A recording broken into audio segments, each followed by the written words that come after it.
How much wood would a woodchuck chuck if a chuck woodchuck could woodchuck wood I am currently having a stroke.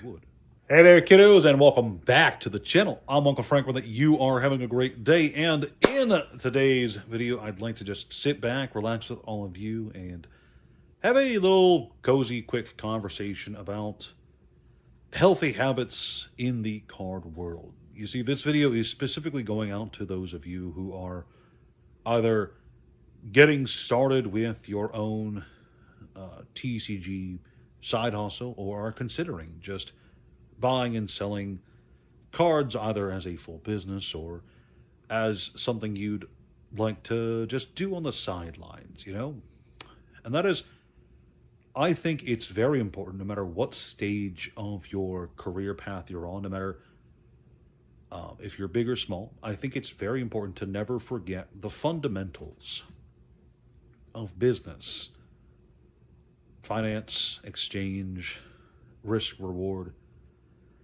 and a solid understanding of what moves markets and things you should be keeping an eye out for. And in this video, I'm not going to talk about things like what kind of products to buy and how you should be arranging your finances or anything like that. That's not what this is about.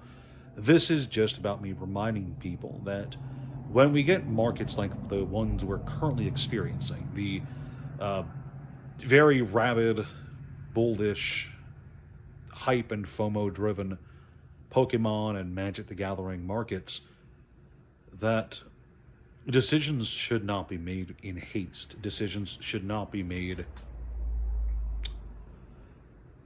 almost irrationally. You should be taking a step back when it comes to what you choose to buy and what you choose to sell, and try to associate every correct decision you've made in the past and every lesson you've learned all together in one to help you inform the right path forward. You see, there are a lot of fundamentals when it comes to business and finance, and you'd be remiss or easily forgiven, I think, to forget a lot of them. But some of the basics include things like buy low, sell high, buy the dip, conserve money, don't make irrational purchases, don't take unnecessary risk, things like that, and plenty more. Those are just the ones that really spring to mind. And when you see easy money on the table, or the potential of easy money on the table, a lot of people, especially a lot of people who are just getting into a hobby or just getting into a side hustle, they can make very poor decisions that seem right in the moment just because they haven't considered the downside like risk, when it comes to what purchases they're making or the reasons they're even making those purchases. And I'm guilty of this too. I have several times in the past made purchases or made sales that in the moment might have seemed like a good idea, only to not even 24 hours later realize, had I just taken a step back for a bit, done a bit more research, maybe given it some more serious thought, that wouldn't have been the best choice at that moment. Especially with regards to opportunity cost. You see, let's say that there is a item that you want that's been on the market for a long time, okay? And it just seems like such a good buy in the moment. Sure, you haven't done any reading on why it's as cheap as it is, or the player base's opinions towards it, or the collectability of the cards inside the product, or anything like that. But you've wanted it for a bit, you think it kind of looks cool, maybe it has a character you care about, or a single card in there or something you like, and you end up buying it, And just a few days later, that same money you used to buy that product, you find out that there's something else coming out that everyone's going to want, including you. The hype is here, the FOMO is here, and it's time to decide whether or not you can afford to buy this new hotness that's on the market. Well, unfortunately, you just spent that money on something else, something that people might not necessarily want if they aren't named you.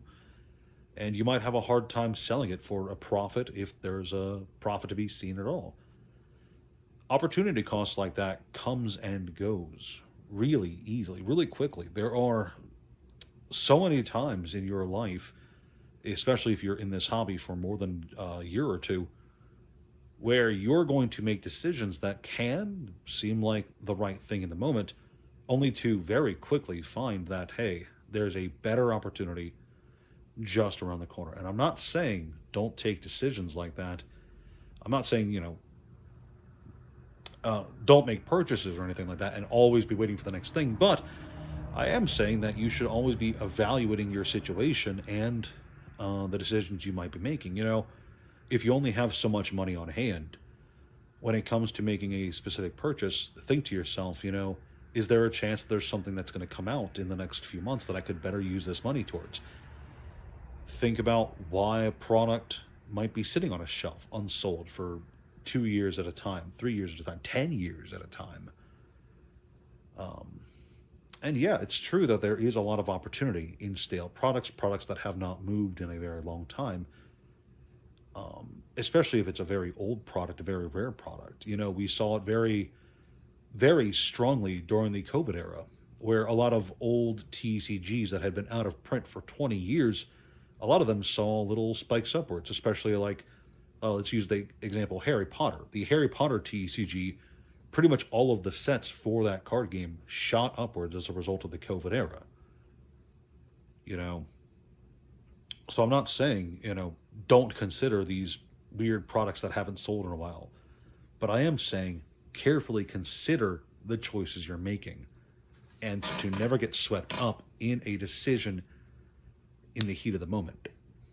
Because in that heat of the moment, when you're the most excited about a cool new product or a product that you were just seeing on a shelf or at a flea market, at a store, or whatever, in that moment, you're not thinking rationally. If you're just super excited for whatever it is, you see a golden goose in front of you and you want to buy it, you want to own it, or maybe flip it for whatever. If you don't know, if you haven't done a bit of research, if you don't know everything you could know, not just about the item in particular, but what might be around the corner, you could make a decision that in the moment you're happy about, but you come to regret sooner or later. And that's really what this video is about. It's about taking a step back and evaluating your choices before you make them. And yeah, mistakes are going to happen. You're going to make mistakes. Everyone will. I do. You will. Your mom and dad will. Your grandpa will. Your great uncle will. The presidents will. All 40 bazillion of them. Everyone makes mistakes. But what's important in life is not trying to avoid mistakes entirely, but to learn from them and use them to make better informed decisions in the future. And I think if everyone involved in a given ecosystem, hobby ecosystem, whatever you want to call it, would just take a step back and think rationally about purchases before they make them, things would be a bit smoother in the TCG world. That's all I'm really trying to say here. So, next time you're thinking about buying a $800 box before it's even released, just give it some thought, Anyway, this really was a jamble, rant. Thank you so much for joining me. If you enjoyed this video, please like, share, subscribe, all that jazz, and leave a comment down below. Is there any decisions you've made when it comes to cardboard purchases that you've come to regret, or for one reason or another just wish you hadn't done? I've got a few. I could probably do story time for that at some point if you guys want to see that. But for now, thank you so much for watching, and I'll see you next time.